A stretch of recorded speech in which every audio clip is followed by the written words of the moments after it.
সুপ্রিয় ছাত্রছাত্রী, আশা করি সবাই ভালো আছো। সরকারি হরগঙ্গা কলেজের পক্ষ থেকে তোমাদের সবাইকে স্বাগতম।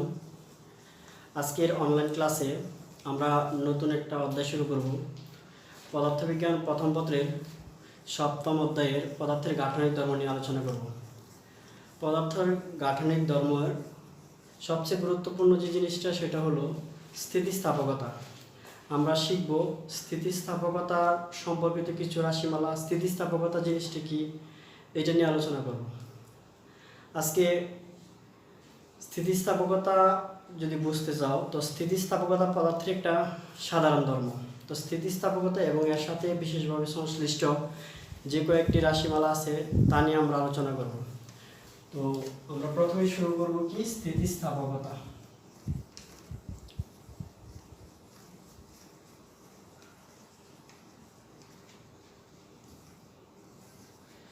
স্থিতিস্থাপকতা হচ্ছে সাম্যাবস্থার পরিবর্তন না ঘটিয়ে বাহ্যিক বল প্রয়োগে যদি কোনো বস্তুর দৈর্ঘ্যের বা আকার বা আয়তনের বা সবগুলোর পরিবর্তন ঘটে, অর্থাৎ বস্তুর বিকৃত হয়, তাহলে বাহ্যিক বল অপসারণ করে নিলে যে ধর্মের পরিবর্তন ঘটে তাকে আমরা বলতে পারি স্থিতিস্থাপকতা।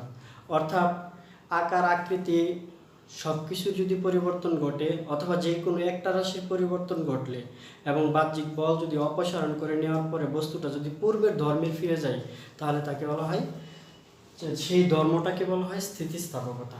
অর্থাৎ স্থিতিস্থাপকতা বস্তুর একটা সাধারণ ধর্ম। তো স্থিতিস্থাপকতা শিখতে হলে আমরা প্রথমে কয়েকটা রাশি সম্পর্কে আলোচনা করব। সেই রাশিগুলো হচ্ছে তোমার প্রথমে দেখে নিতে হবে বস্তু। বস্তু কি, আসলে অবস্থার দৃষ্টিকোণ থেকে বস্তুকে মূলত 4 ভাগে ভাগ করা যায়। যে কোনো অবস্থার দৃষ্টিকোণ থেকে বস্তুকে 4 ভাগে ভাগ করা যায়। এগুলো হচ্ছে পূর্ণ নমনীয় বস্তু, পূর্ণ স্থিতিস্থাপক বস্তু, পূর্ণ ধীর বস্তু, আংশিক স্থিতিস্থাপক বস্তু। অর্থাৎ কি, বস্তুটা হচ্ছে, যদি আমরা বস্তুকে অবস্থার ভিত্তিতে ভাগ করি তাহলে 4 ভাগে ভাগ করা যায়। প্রথমটা হচ্ছে কি, প্রথমটা হচ্ছে পূর্ণ নমনীয় বস্তু। পূর্ণ নমনীয় বস্তু।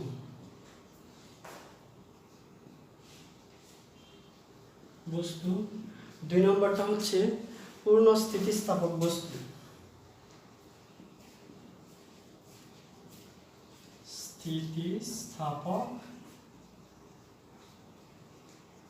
বস্তু। এবং 3 নম্বরটা হচ্ছে পূর্ণ ধীর বস্তু।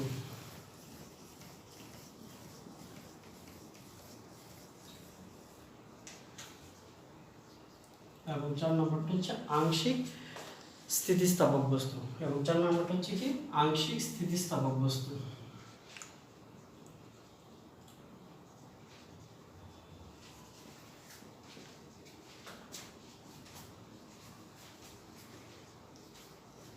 তো আমরা যদি প্রথমেই পূর্ণ নমনীয় বস্তু নিয়ে আলোচনা করি, কোনো বস্তুর উপর বাহ্যিক বল প্রয়োগ করে তাকে বিকৃতি করলে যদি বল অপসারণের পর বস্তুটি ওই বিকৃত অবস্থায় পুরোপুরি বজায় রাখে, তাহলে আমরা বস্তুটিকে পূর্ণ নমনীয় বস্তু বলতে পারি।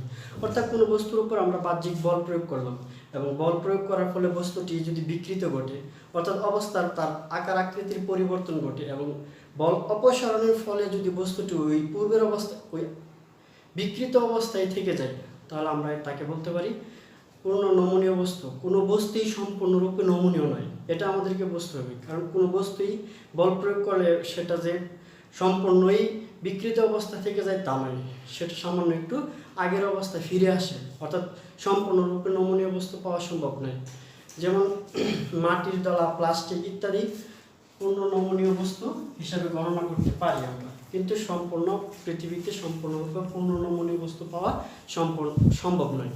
আমরা পূর্ণ স্থিতিস্থাপক বস্তু নিয়ে আলোচনা করবো। এখন পূর্ণ স্থিতিস্থাপক বস্তু নিয়ে আলোচনা যদি বলি, কোনো বস্তুর উপর বাহ্যিক বল প্রয়োগ করে বিকৃত করে থাকলে, কোনো বস্তুর উপর বাহ্যিক বল প্রয়োগ করে যদি বিকৃতি করা হয় এবং যদি বল অপসারণের পর বস্তুটি পূর্ণভাবে পূর্বাবস্থা ফিরে পায়, তাহলে তাকে আমরা বলতে পারি পূর্ণ স্থিতিস্থাপক বলতে। অর্থাৎ এটা কীরকম, আমরা বাহ্যিক বল প্রয়োগ করলাম কোনো একটা বস্তুর উপর, বাহ্যিক বল প্রয়োগ করার ফলে যদি বস্তুটি আকার আকৃতির পরিবর্তন ঘটে অর্থাৎ বিকৃতি হয়, এবং বল অপসারণের ফলে যদি বস্তুটি আবার পূর্বের অবস্থায় সম্পূর্ণরূপে ফেরত যায়, তাহলে আমরা তাকে বলতে পারি পূর্ণ স্থিতিস্থাপক বস্তু।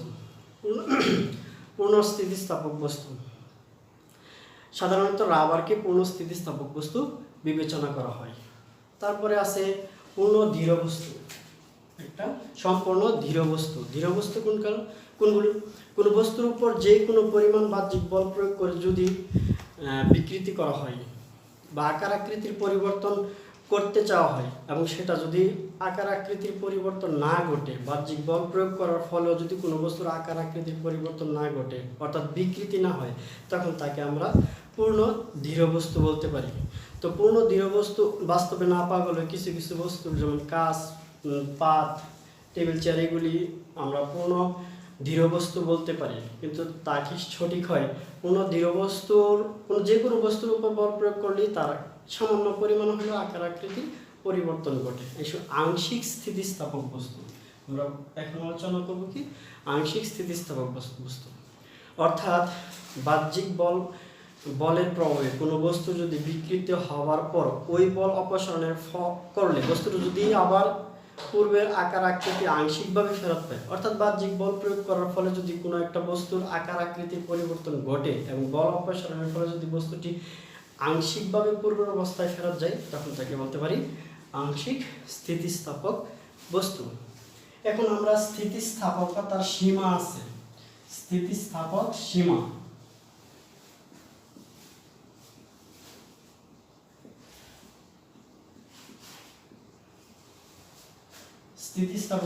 স্থিতিস্থাপক সীমা কোনটা? আবার যেমন যে মানের বল পর্যন্ত কোনো বস্তু পূর্ণ স্থিতিস্থাপক থাকে, যে মানের বল পর্যন্ত কোনো একটা বস্তু পূর্ণ স্থিতিস্থাপক থাকে, অর্থাৎ সর্বাপেক্ষা বেশি যে বল প্রয়োগ করলে বা অপসারণ করলে বস্তুটি পূর্ব অবস্থায় ফিরে পায় তাকে বস্তুর স্থিতিস্থাপক সীমা বলে। অর্থাৎ একটা নির্দিষ্ট সীমা পর্যন্ত বস্তুকে বল প্রয়োগ করে আবার যদি বল অপসারণ করা হয়, তাহলে বস্তুটি আবার পূর্ণ স্থিতিস্থাপক বস্তু হিসেবে আলোচনা করে পাওয়া যায়। অর্থাৎ দেখা যাবে যে কোনো একটা বস্তুর উপর বল প্রয়োগ করতে করতে একটা নির্দিষ্ট মান পরে বস্তুটি আর পূর্ণ স্থিতিস্থাপক থাকে না, বস্তুটি স্থায়ীভাবে বিকৃত হয়ে যায়। তো ওই অবস্থার আগ পর্যন্ত অর্থাৎ যে নির্দিষ্ট বল পর্যন্ত বস্তুটি পূর্ণ স্থিতিস্থাপক বস্তু নিয়ে আচরণ করে, সেই সীমাটাকে বলা হয় স্থিতিস্থাপক সীমা। তারপরে আমাদের খুবই গুরুত্বপূর্ণ যে জিনিসটা সেটা হলো বিকৃতি। এখন আমরা বিকৃতি নিয়ে আলোচনা করব। বিকৃতিটা হচ্ছে বাহ্যিক বল প্রয়োগের ফলে কোনো বস্তুর একক মাত্রায় যে পরিবর্তন ঘটে তাকে বলা হয় বিকৃতি। অর্থাৎ বল প্রয়োগের ফলে বস্তুর একক মাত্রায় যে পরিবর্তন ঘটবে সেটা হচ্ছে বিকৃতি। যদি কোনো বস্তুর উপর অর্থাৎ বল প্রয়োগ করার ফলে কোনো একটা বস্তুর আদি মাত্রা যদি এ হয় এবং বল প্রয়োগের শেষে বস্তুর মাত্রা যদি বি হয়, আদি মাত্রা এ এবং শেষ মাত্রাটা হচ্ছে বি, তাহলে আমরা বলতে পারি বিকৃতি সমান কি হবে? বিকৃতি is equal to B minus A by A. এটা হচ্ছে একক মাত্রায় পরিবর্তন। তো একক মাত্রায় যে পরিবর্তনটা হবে সেটা হচ্ছে বিকৃতি। অর্থাৎ বিকৃতি হচ্ছে একটা স্কেলার রাশি। বিকৃতি যেহেতু একই রাশির দুইটা উপর, দেখা যাচ্ছে উপরেও একটা যে রাশি নিচেও একই রাশি, এই জন্য বিকৃতির কোনো একক নেই। আমরা বিকৃতিকে 3 ভাগে ভাগ করতে পারি। বিকৃতি মূলত 3 প্রকার। বিকৃতি 3 প্রকার। 1 দৈর্ঘ্য বিকৃতি,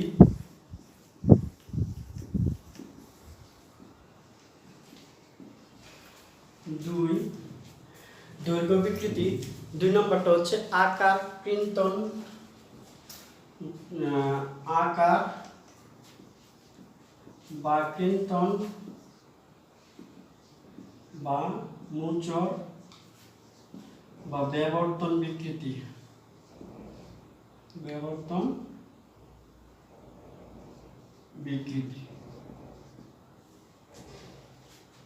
এবং 3 নাম্বারটা হচ্ছে আয়তন বিকৃতি।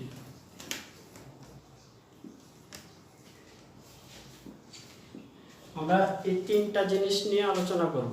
আকার বিকৃতি, দৈর্ঘ্য বিকৃতি, আকার বিকৃতির বিভিন্ন নাম আছে, আকার বিকৃতি বা কেন্দ্রন বিকৃতি বা মোচর বিকৃতি বা বিবর্তন বিকৃতি, এবং 3 নাম্বারটা হচ্ছে কি আয়তন বিকৃতি। আমরা যদি বলি দৈর্ঘ্য বিকৃতি কাকে বলে, তো দৈর্ঘ্য বিকৃতি হচ্ছে বাহ্যিক বল প্রয়োগের ফলে কোনো বস্তুর যদি দৈর্ঘ্যের পরিবর্তন ঘটে তাহলে একক দৈর্ঘ্যের পরিবর্তনকে বলা হয় দৈর্ঘ্য বিকৃতি।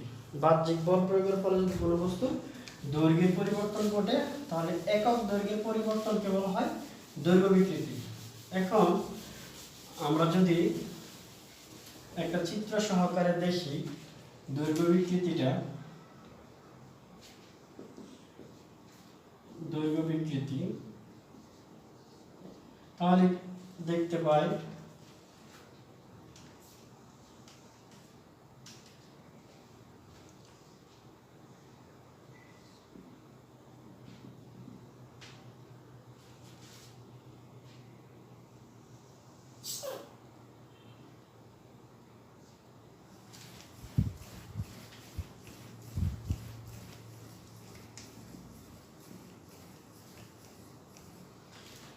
অর্থাৎ যদি মনে করি আমরা, অর্থাৎ বাহ্যিক বল প্রয়োগের ফলে যদি বস্তুর দৈর্ঘ্যের পরিবর্তন ঘটে তাহলে একক দৈর্ঘ্যের পরিবর্তনকে আমরা দৈর্ঘ্য বিকৃতি বলতে পারি। এখন মনে করি এল দৈর্ঘ্যের কোনো বস্তুর উপর বাহ্যিক দৈর্ঘ্য বরাবর বল প্রয়োগ করা, এই এল দৈর্ঘ্যের বস্তুর উপর দৈর্ঘ্য বরাবর একটা বস্তু ঝোলানোর ফলে বস্তুর দৈর্ঘ্য বৃদ্ধি হলো এল। তাহলে আমরা এখানে দৈর্ঘ্য বিকৃতিটা কি লিখতে পারি? তাহলে আমাদের বিকৃতির সংজ্ঞা অনুসারে লেখা যায় দৈর্ঘ্য বিকৃতি সমান সমান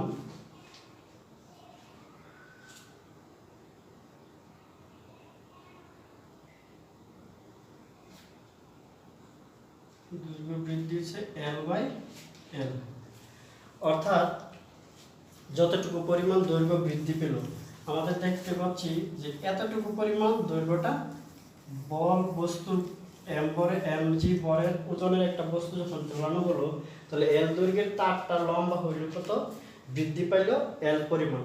সেহেতু আমরা দৈর্ঘ্য বিকৃতিটা লিখতে পারি এল বাই এল। তো এইভাবে দৈর্ঘ্য বিকৃতি লিখতে পারি যতটুকু দৈর্ঘ্য বৃদ্ধি পেল ওই দৈর্ঘ্য বৃদ্ধিটা আর আদি দৈর্ঘ্য যত ছিল তার অনুপাত। এখন আমরা যদি আকার, কৃন্তন, মুচর বা বিবর্তন বিকৃতি নিয়ে আলোচনা করি তাহলে বলতে পারি বিবর্তন বিকৃতিটা হচ্ছে যদি বাহ্যিক বল প্রয়োগের ফলে কোনো বস্তুর আয়তন অপরিবর্তিত থেকে শুধুমাত্র আকারের পরিবর্তন হয় বা বস্তুটি মুচর খায় তাহলে সংশ্লিষ্ট পরিবর্তনের সৃষ্ট কৌণিক বিচ্যুতিকে বলা হয় আকার বিকৃতি। সংশ্লিষ্ট এই বিকৃতি হচ্ছে আকার বিকৃতিটা। যদি দেখতে চাই তাহলে আমরা এটাও একটা চিত্রের সাহায্যে দেখতে পারি আকার বিকৃতিটা কি। আকার বিকৃতি দেখো আমরা একটা চিত্রের সাহায্যে দেখব।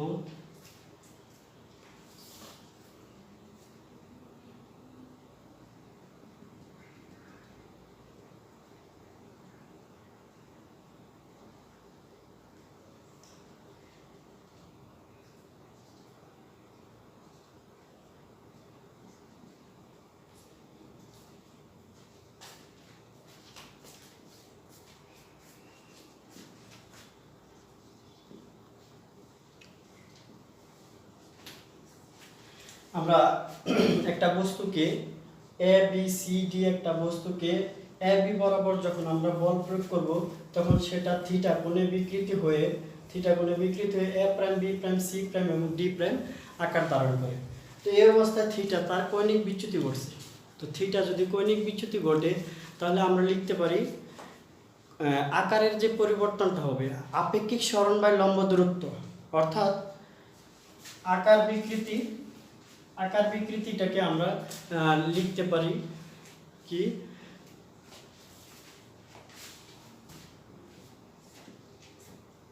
আকার বিকৃতি ইজ ইকুয়াল টু আপেক্ষিক সরণ বাই লম্ব দূরত্ব।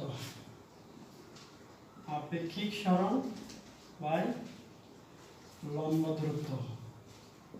তো এখানে আপেক্ষিক সরণটা হচ্ছে এ এ প্রাইম, অর্থাৎ এতটুকু পরিমাণ আপেক্ষিক সরণ হয়েছে। এ এ প্রাইম পরিমাণ দূরত্বটা হচ্ছে তার আপেক্ষিক সরণ করছে, আর লম্ব দূরত্বটা হচ্ছে এডি, অর্থাৎ এখানে আকার বিকৃতি লেখা যায় আপেক্ষিক সরণ এ এ প্রাইম বাই এডি। অর্থাৎ তুমি যদি সংজ্ঞার মধ্যে লিখতে যাও যে আকার বিকৃতি কাকে বলে, তাহলে লিখতে পারো একক দূরত্বে অবস্থিত দুইটি তলের মধ্যবর্তী আপেক্ষিক সরণকে। একক দূরত্বে অবস্থিত দুইটি তলের মধ্যবর্তী আপেক্ষিক সরণকে বলা হয় তোমার আকার বিকৃতি। এরপরে আসে কি আয়তন বিকৃতি। তো আয়তন বিকৃতির সংজ্ঞাটা হচ্ছে বাহ্যিক বল প্রয়োগের ফলে যদি কোনো বস্তুর আকার অপরিবর্তিত থেকে শুধুমাত্র আয়তনের পরিবর্তন ঘটে, তাহলে আমরা তাকে বলা হতে পারি কি আয়তন বিকৃতি। আয়তন বিকৃতিরও একটা চিত্রের সাহায্যে দেখতে পারি।